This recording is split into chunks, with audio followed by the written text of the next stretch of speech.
कठोर अध्यवसाय दृढ़ विश्वास बल मनीष असाध्य साधन करें।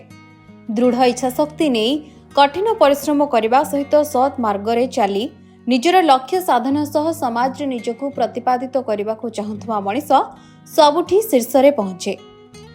आज पुरुष प्रधान समाज रे निजकु निजे प्रमाणित करी देखाई देइछंती जे दृढ़ इच्छाशक्ति थिले जणे महिला शिल्पोद्योगी होई निजर प्रतिष्ठा और सम्मान वृद्धि करिपारे। आमे कहूछु ओडिसा रे प्रथम महिला उद्योगी निजर कर्तव्य निष्ठा पाई से बेस जनाशुना। डीएन होम्स रो डायरेक्टर रत्नमाला स्वाई को कथा।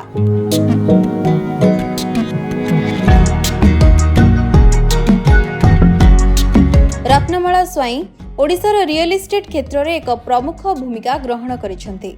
एहा सह कंस्ट्रक्शन शिल्प क्षेत्र में प्रथम ओडिया महिला उद्योगी भाबे मध्य ना कमाइछंती। विशेषकर तांकर रेसिडेंशियल डिजाइन पई से सबुठी परिचित।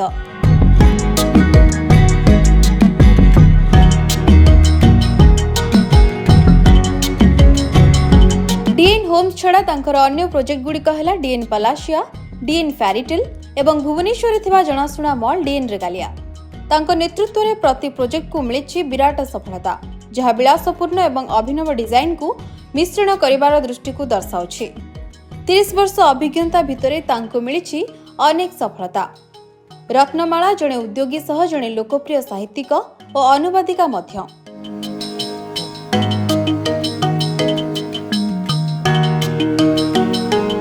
ओडिया साहित्य प्रति तांकर रहिछि गभीर आग्रह। 10 वर्ष धरी चित्र नामक पत्रिकार संपादन करुछंती रत्नमाला। शिक्षा क्षेत्र में मध्य से जड़ित अछंती एवं DN Wisdom Tree Global School रो ट्रस्टी भावरे काम करुछंती। शिल्प क्षेत्र में तांको अनेक सम्मान रे सम्मानित करा जायछि। अनेक पुरस्कार मध्य प्रदान करा जायछि। प्रति महिलांक पई से बे प्रेरणा पलटिछंती।